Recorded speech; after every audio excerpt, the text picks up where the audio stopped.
When you first realize your boss might be a narcissist, it feels like a punch to the gut.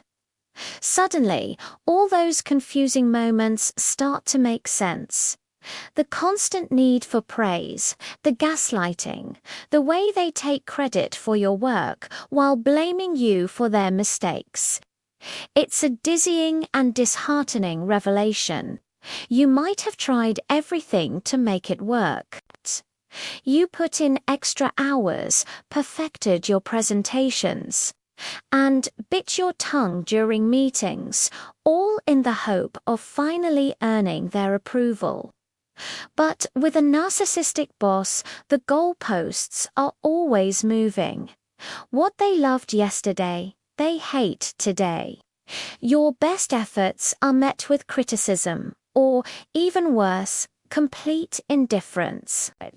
This constant invalidation chips away at your self-esteem, leaving you feeling anxious, incompetent, and perpetually on edge. You start doubting your own abilities, your own perception of reality. You walk on eggshells, rehearsing conversations in your head, trying to predict their next mood swing. Your work life bleeds into your personal life. You can't switch off. You're replaying interactions, stressing about tomorrow's meeting, and losing sleep over passive-aggressive emails. Your dream job has turned into a daily source of dread. The turning point comes when you accept a crucial truth. You cannot change them. No amount of hard work or accommodation will transform a narcissist into a supportive leader. They are not interested in your growth or well-being. They are only interested in themselves. This realization is both painful and liberating. It's the moment you stop trying to win an unwinnable game and start focusing on what you can control, your own reaction. This is where emotional detachment begins. It's not about becoming cold or uncaring. It's about creating a mental and emotional buffer zone between their behavior and your inner peace. It's a conscious decision to stop investing your emotional energy into their drama. You start to see their actions for what they are: predictable patterns of a personality disorder, not a personal reflection on your worth. Their tantrums, their manipulations, their need for admiration, it's all part of their script, and you no longer have to play a starring role in it. The first step is observation without absorption. Imagine you're a researcher studying a strange and fascinating creature. You note its behaviors, the grandstanding in meetings, the subtle put-downs, but you don't take them personally. This is their nature, not your fault. When they praise you, you accept it gracefully, but don't let it go to your head, knowing it can be withdrawn just as quickly. When they criticize you, you listen for any valid feedback, but discard the emotional poison attached to it.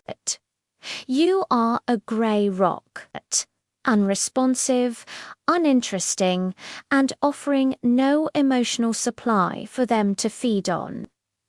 You keep your interactions brief, professional, and focused strictly on work. You avoid sharing personal information or opinions, which they could later use against you. Your conversations become factual and Here is the report you asked for. The deadline for this project is Friday. No emotion, no drama. You become boring to them. Narcissists thrive on reactions, and when you give them none, they often lose interest and look for a new source of supply. At the same time, you begin to rebuild your professional identity outside of their influence. You start documenting everything. Keep a private record of your accomplishments, positive feedback from others, and any instances of your boss's problematic behavior. This isn't for revenge. It's for your own sanity. It's a concrete reminder of your value and the reality of the situation when gaslighting makes you question yourself. You also start reconnecting with colleagues you trust. You build alliances and seek out other mentors within the company. These relationships create a support system and a network that operates independently of your boss's control. You realize that your professional worth isn't determined by this one person's distorted view. You actively seek out projects that allow you to collaborate with other teams, showcasing your skills to a wider audience. Each successful project, each positive connection, is a brick you lay in the foundation of your own confidence, a fortress they cannot breach. Finally, you shift your focus entirely from surviving to thriving. Detachment gives you the clarity to plan your next move. Your energy is no longer consumed by managing your boss's ego. It's now channeled into your own future. You start updating your resume, not out of desperation, but from a position of strength. You network with intention, exploring new opportunities that align with your values and career goals. You might even discover that the skills you've developed while navigating this difficult situation, resilience, emotional regulation, strategic communication, have made you a stronger and more capable professional. You learn to set firm boundaries. You leave work at a reasonable hour. You turn off email notifications in the evening.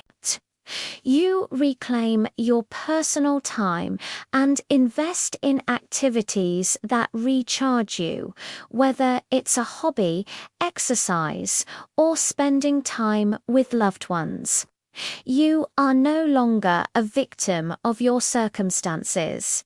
You are the architect of your own career. Emotional detachment isn't a final destination. It's a powerful strategy that allows you to regain control, protect your well-being, and deliberately steer your professional life toward a healthier, more fulfilling future. You are in charge now.